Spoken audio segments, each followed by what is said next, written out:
तो आज का हमारा टॉपिक है डिस्काउंट। डिस्काउंट का मतलब आपको समझ ही आ रहा होगा कि डिस्काउंट यानी एक किस्म की क्या देना, छूट। हम देते हैं छूट, ठीक है।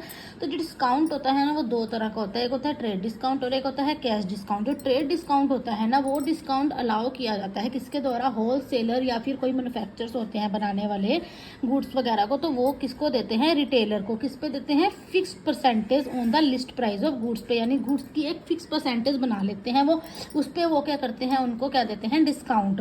तो ये तभी अलाउ किया जाता है जब ये गुड्स को सब कुछ परचेज कर दिया जाता है किसमें, बल्क के अंदर, यानी बहुत सारा सामान इन्होंने लार्ज क्वांटिटी में इन्होंने भर के रख लिया है। फिर ये क्या करेंगे, अब इन्होंने डिस्काउंट लगा दिया है। चलो मान लो 2% डिस्काउंट, 20% डिस्काउंट, लेकिन डिस्काउंट इसमें जो होता है वो फिक्स परसेंटेज होती है, यानी फिक्स्ड बनाया होता है कि इतने % ही आपको देना है। तो इस डिस्काउंट में मतलब आपको इतने % मिलेगा डिस्काउंट, इससे ज़्यादा नहीं मिलेगा, इससे कम नहीं मिलेगा, ठीक है। तो इन्होंने क्या करा, ये डिस्काउंट अलाउ किया जाता है क्रेडिट साइड भी as well as cash transaction में। और ये रिलेटेड होता है परचेज से, नॉट टू पेमेंट से। ये पेमेंट से रिलेटेड नहीं होता, क्योंकि ये क्या करते हैं, परचेज करना, परचेज से रिलेटेड होता है, ठीक है। इसकी कोई भी सेपरेट एंटिटी नहीं बनी जाती और ना ही इसको बुक में शो किया जाता है। ये इतना खास नहीं होता है, ना ही इसे बुक में इतना शो किया जाता है, ना ही इसका कोई ज़्यादा रोल होता है, ठीक है।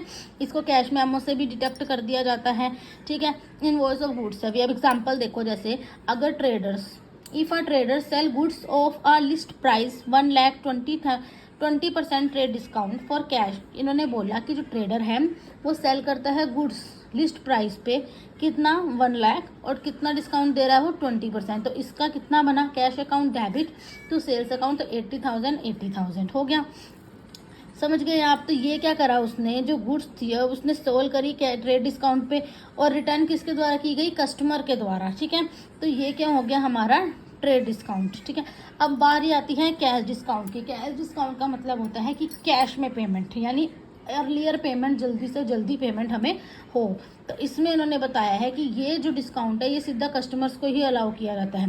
किसके लिए, एक प्रॉम्प्ट या फिर अर्ली पेमेंट के लिए। आपने देखा होगा कि कहीं भी किसी भी शॉप में चले जो वहाँ लिखा होता है ना कि 2% डिस्काउंट है या बाय 1 गेट 1 फ्री, तो लोग फटाफट लेने के लिए जाते हैं कि हाँ भाई इसके साथ ये मिल रहा है, ये डिस्काउंट चल रहा है। तो फटाफट वो क्या करते हैं, वहाँ से सामान खरीदते हैं और कैश में पेमेंट फटाफट देते हैं, जिससे वो क्या कर लेते हैं, उनको जो होते हैं, जो सेलर होते हैं उनको बहुत ज़्यादा बेनिफिट होता है, और कस्टमर्स को भी अपना एक बेनिफिट होता है कि उनको भी डिस्काउंट पे क्या मिल जाते हैं, कपड़े मिल जाते हैं, और सेलर का क्या होता है, कैश मिल जाता है साथ के साथ। तो वो क्या होता है, कैश डिस्काउंट। और कैश डिस्काउंट जो होता है वो बुक में क्या किया जाता है, नोट किया जाता है, बुक में इसको रिकॉर्ड किया जाता है।